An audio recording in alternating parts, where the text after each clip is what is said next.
Welcome back to more KSP2 Exploration Mode, and yes, I know, I've seen the news, the game's dead, but I'm still playing it, baby. For this episode, we're doing a few side missions, Wheelin and Dealin, Keostationary Orbit, and Are There Fuel Stations in Space?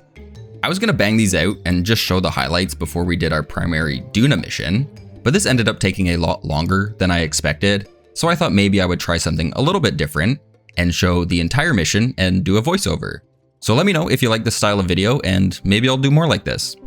I don't know. Anyway, I don't want to dwell on the news too much because frankly there's not that much to talk about. It's been about a month since the news broke that Take-Two was shutting down the Intercept Games team, who are the people building KSP2, and since then we really haven't had any updates. Take-Two has been pretty quiet about the whole situation. The most information we've actually received has been from the employees, the people who are actually affected by this. Private Division, who is the publisher for the game, has mentioned that they are going to continue to support the game, but without employees, what does support mean? So that's a little confusing. And it seems like Take-Two, reportedly, is trying to sell off Private Division. So it's all a big mess. And the worst part of this whole situation, for me, as a player, is this lack of communication. I would really like to know what's happening with it. I want to know if we're getting any more updates. And we did get an update, actually. Look at that. Nothing major, but a lot of bug fixes, some UI changes, which are actually quite nice. These fixes are what were mentioned in the last dev update, which was April 25th, just before this news dropped. It's sort of a housekeeping update. They're just pushing out all the things that have been fixed already. I don't expect we'll see any more updates after this one. Again, we still don't know what's happening. But from what we've heard, what information we have, it really does seem like this is the end for KSP2, which is such a shame. I really think after the 4 Science update, the game actually became good. It became fun. My favorite part of the original KSP is Science Mode. Having a mission to do and some sort of constraint, which in KSP is parts, it really makes you have to come up with a creative solution to the problem, and that's something that I really enjoy. And I think KSP2 did a really good job with that. It really is a shame that we had to wait so long for 4 Science. I think honestly, if the game in its current state is how it was released, if this was the first we saw of the game, I think people would have had a much better reception of it.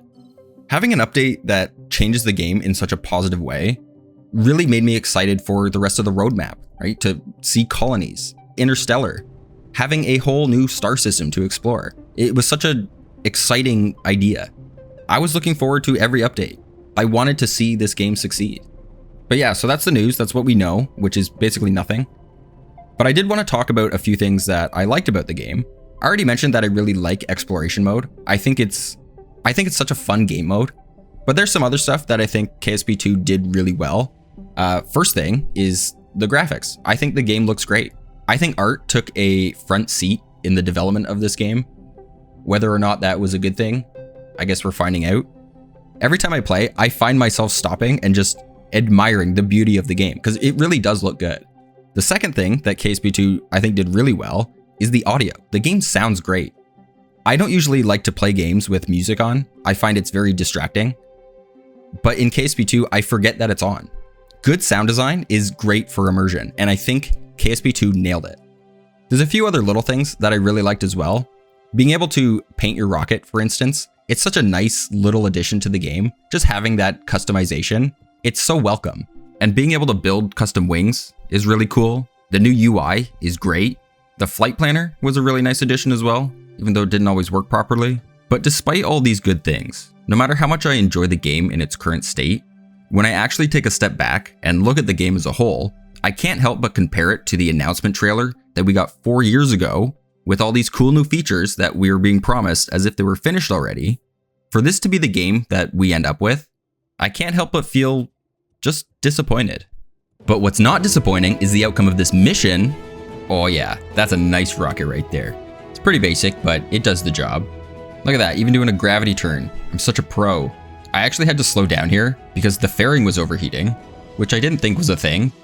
I think this is one of the things that was actually fixed in the latest update. I can't confirm that because I haven't played the new update yet, but if it is, that's great. Also, I added our new atmospheric science part to the probe on this vehicle. I tried to do an experiment, but we were moving too fast, so it ended up failing. which is too bad. I was really looking forward to seeing the outcome of that. I'm hoping that these later science parts that you can unlock are actually worth it and give a lot of science. A little disappointing. I was actually excited to see what the result would be. Next time, before we go to Duna and on Duna, and we can compare them. There you go, science right there. And yes, that does mean I plan on continuing my exploration mode playthrough, because I do genuinely enjoy the game. And I want to go to Duna. I want to see the rest of the system. I want to do more missions, and I want to build more crazy spacecrafts to do them. So if you're interested in seeing those missions, let me know. And if not, that's fine. I'll just keep playing on my own. But anyway, so here we are. We're about 90,000 meters, and we have some extra fuel, so I spend it here just trying to get that perfect orbit. I really wanted to see a perfect 90,000 meter orbit, so I spent probably way too long doing this, but we got it. Check it out. Wait, it's not there yet. Hold on. Hold on. It's coming right now. Ready? Here we go. Boom, crushed it. Check it out. 90,000 meter, perfect orbit. Hell yeah.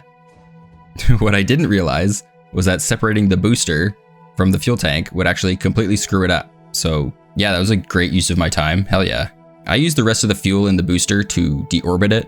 We don't want any space junk, so good citizen right there. Check it out. Right into the ocean. There it is. Nice. And with that, part 1 of this mission is complete. We have our fuel station in space. The next stage of this mission was to actually deploy the probe, and we're looking to get this in Keostationary Orbit, so it has a ways to go. I went with ion engines and a ton of xenon fuel. 32,000 meters per second of delta V is probably complete overkill. But if we ever need to send a probe somewhere, we already have one in space that we can just use. I'm pretty sure this thing could visit the entire system, every single planet, multiple times over, and still have fuel left. And it has science parts on it, so it's actually kind of a useful vehicle. Maybe we'll actually use it. That's a good idea. It looks so goofy though. Look at this thing. It's so stupid, but it also looks good. The game manages to make this look good. To end this mission, we just need to get this probe up to 2,863 kilometers with an orbital speed of 1,010 meters per second. That is a Keostationary Orbit, meaning that our vehicle will always be over the same point of Kerbin, which is pretty cool. So the goal here is to get it over the KSC, the Kerbal Space Center, and this took way too long. The footage you're watching is at 100 times speed. This actually took like 2 hours. It was way too long. Ion engines are very efficient, but they are so slow. They're so slow that I've run out of things to talk about. I have nothing else to say. I just have to pad out the rest of this mission because I feel bad about cutting anything out. So I'm just gonna ramble here for a second about how circles are round, and we're making a round circle around a round circle, which is pretty cool. And check it out, here's the end of it. We're about to complete the mission. Check it out. There it is. Mission complete, and there it is. It's perfect. Hell yeah, brother. Look at that. That looks so cool. Awesome. It was a good mission. That was fun.